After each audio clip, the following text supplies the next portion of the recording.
Howdy doody again, guys. So today I'm just going to be focusing on getting the pull truck cab done. Now this isn't the pull truck cab.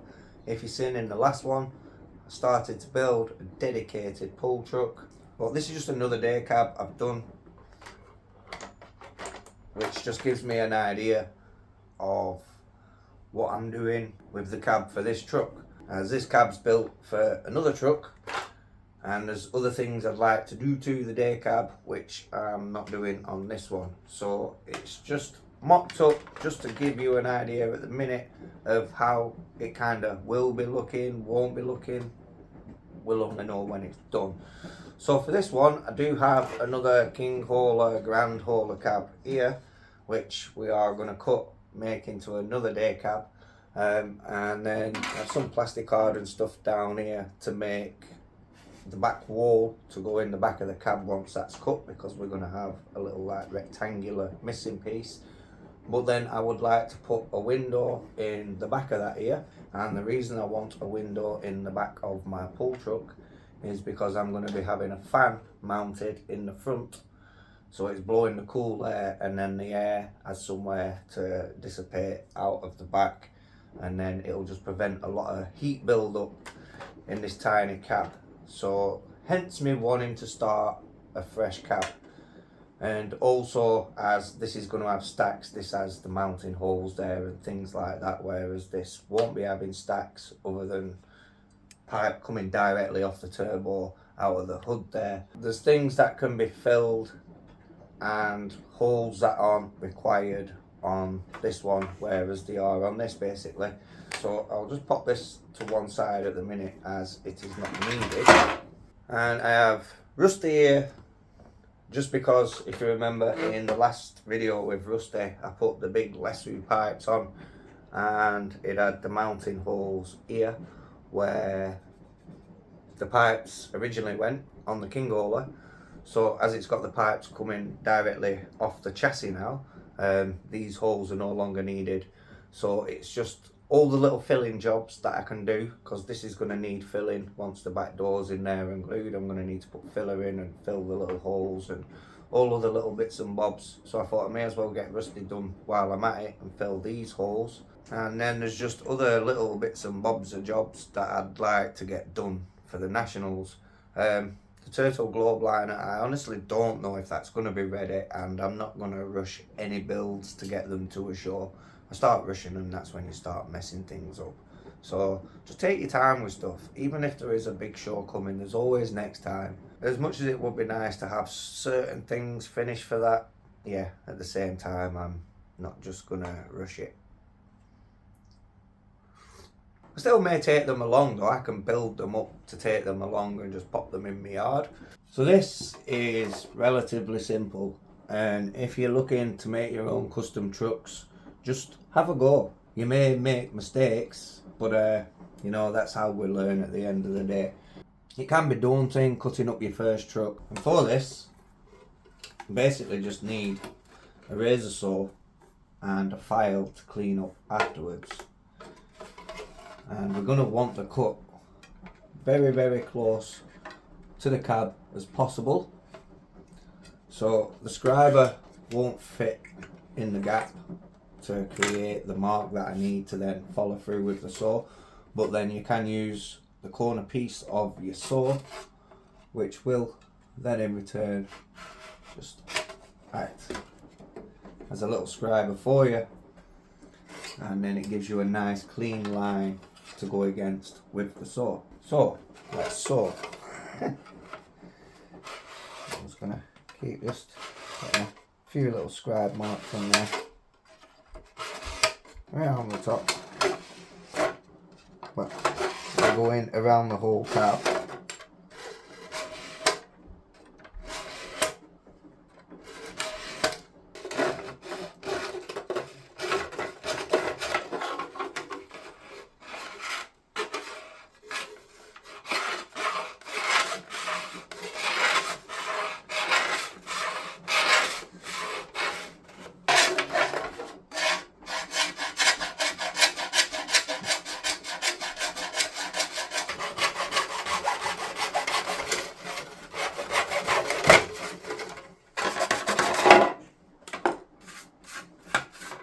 Now we just want to run the file around the edges. Just smooth all this back up. Now before I make the back door, I am just going to, again, with a file, and file down the stack mounts there. Unsure if I'm going to be having the mirrors in this because they're technically not needed. So while I got the saw out, I may as well just saw the bulk of them off. It does save a heck of a lot of time sanding, filing, whatever.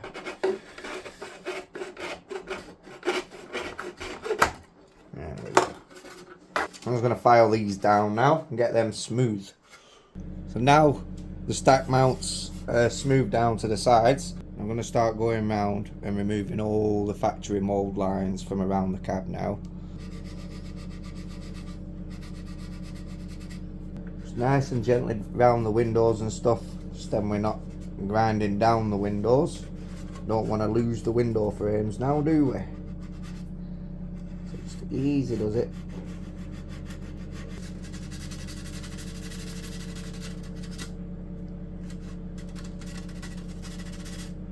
So cab's all sorted, got all the mould lines removed around the window and the roof. So now I've just measured up the back door, used the calipers and a ruler just to double check. We'll measure that up on here, mark that out, and then get this stuck into the back of there. So now we have the back door measured, we can now take the scriber and the ruler,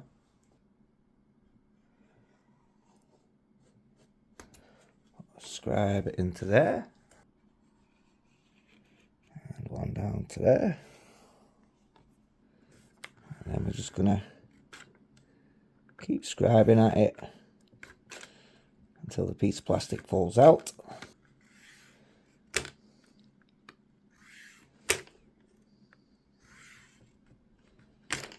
You can see all the plastic coming away. So that fits in there. I will just file a very, very slight little bit off the bottom. I'm going to get my scriber and do as I did to take this out and cut around the box there. So the rear, and then I've made a panel slightly bigger so we can glue that onto there, which will then glue into there on the back. Sorry, like so. Now on the normal back door thing, back plate, the window does sit further up.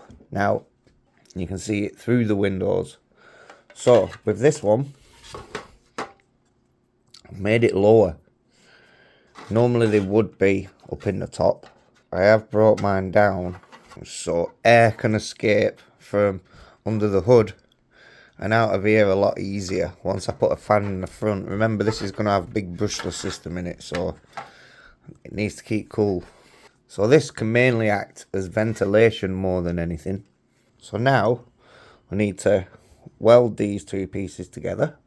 Now we can just glue the edges and then glue that into place there, and then we can get all the filling work done next. So you can kind of see where my window sits a little lower through there, but sort of gives ventilation from there.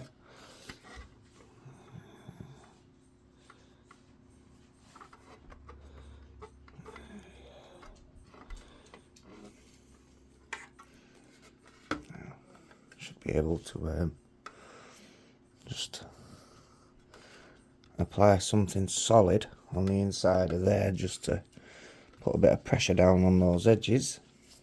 There we go. Handmade, probably done twice as fast as a 3D printer.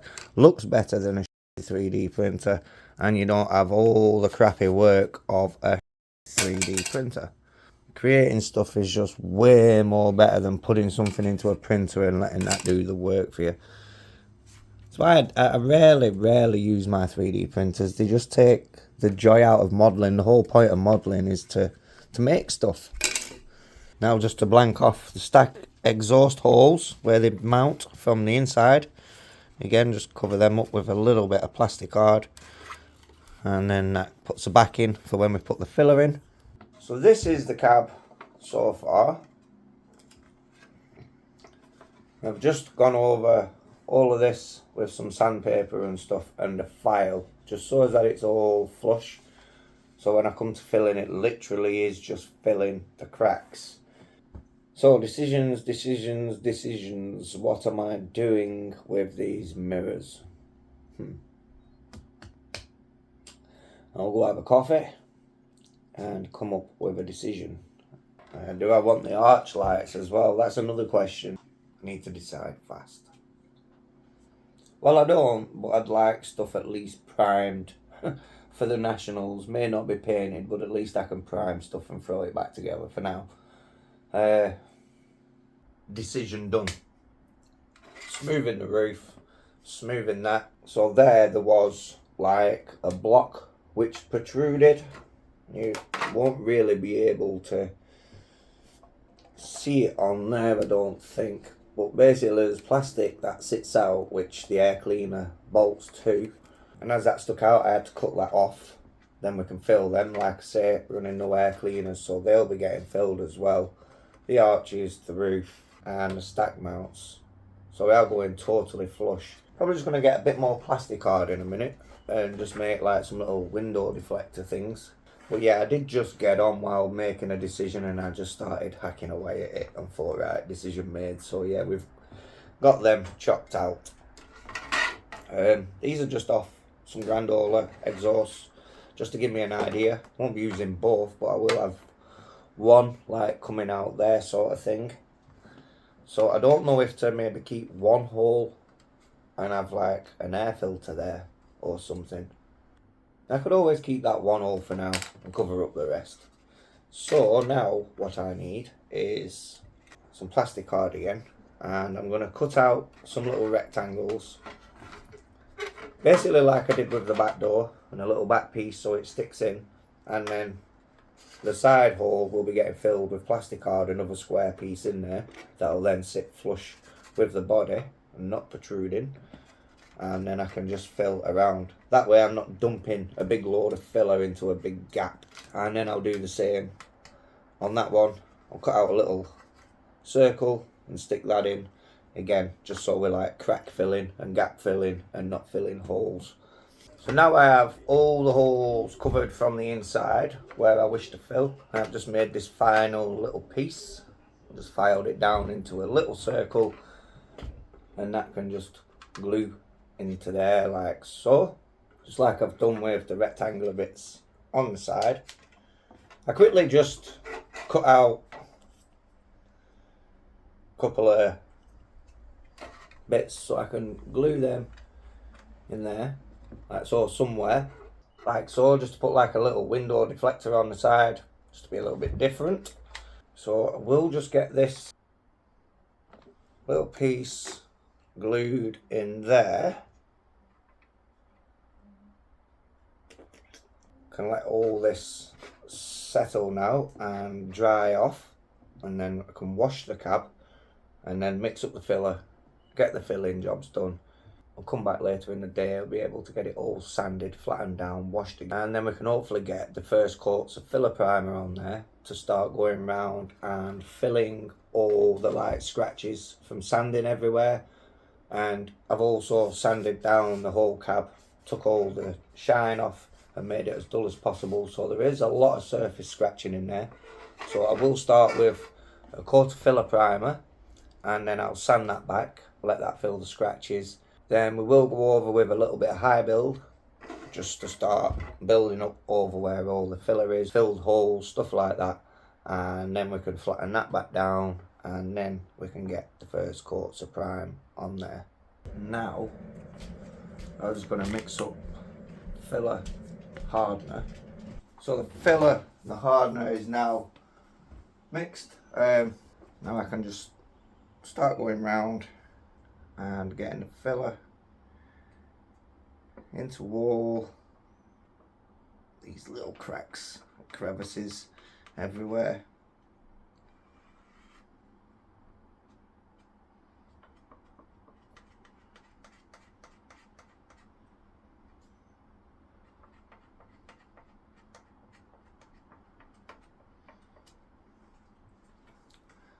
So I'm literally just going to crack on now, fill in all the cracks like I say, and then can let that go off. So the cab's done, filled, all smoothed out and sanded. Now to just basically hang it up to dry, and then we can dust a coat of filler prime on there just to get it looking uniform. And then I can just repeat the process to myself, as it's just a repetitive thing. Paint, filler, high build, primer, sand, and repeat a few times until it's just into its prime stage. And then I can figure out a couple of little bits and bobs like the air filter, the exhaust. So the cab's now got all its filler on and a little bits in rusty there. So there's the cab now put to prime, well, filler prime. And it's shown me the imperfections that I need to work on now. Like there is a couple of little spots just on the top, just in the filler, but it's all going to get sanded back anyway, because the filler prime is there just to fill all the surface scratches. So it's pointless me going through the rest of this just priming, sanding, priming, sanding, priming, sanding. That's basically what I'm going to be doing until it's uniform again in primer. The back has come out alright as well. Like I say, after it's been built up with high build primer and sanded back a few times, that's when all the imperfections and stuff will completely disappear. I did forget to put filler in this side around where I'd cut the little square out. It's probably because I'd left that hole open and just not thought. So I do need to go back and fill that, which is, it's neither here nor there. It's something or nothing. And then yeah, now I can just, like I say, keep sanding, priming, sanding, priming until I've got it all nice, smoothed where I want it, ready for that paint stage. But yeah, as you can see, I've took out the mirrors, so it won't be having the mirrors, quite possibly not even having the side windows now. I don't know, I'll think about that at a later date. I could always cut them down and make them look like they're open a little bit. Yeah, the back with the window, like I say, I won't be having any glazing or anything in that. It's just for somewhere for air to dissipate from the front with all the electronics and things. What else was there? Oh yeah, the arches. Got the arches filled and they've come out alright. The back, everything else apart from a couple of little spots on the roof and the little section there that I left out. Apart from that, that'll be sort of the pull truck, not in this colour. Yeah, it's going to look pretty badass. So I may as well wrap that one up there. That is like the pull truck cab. The tanks probably replaced for steps at a later date. Got a little fuel cell which can go on the back. So yeah, the fuel cell can get bolted on the back there. Do need to fill it with lead to weight it down, just so it's a nice bit of weight down on the chassis, just to give us much traction up the back. The Tamiya wheels will be gone for the metal ones which I have for it, but it will be sitting on like the chunky tyres on the back and the little low riders on the front, so it's like nose diving its way. That's that. So I do thank you all for watching. Don't forget to like, comment, subscribe, all that. And also it's the last day for the raffle for my Tamiya Scania giveaway, so if you don't want to miss out on that, then I'd head over there straight away, get yourself some tickets. Link in the description for that. Good luck to all who enter. Ciao for now, guys.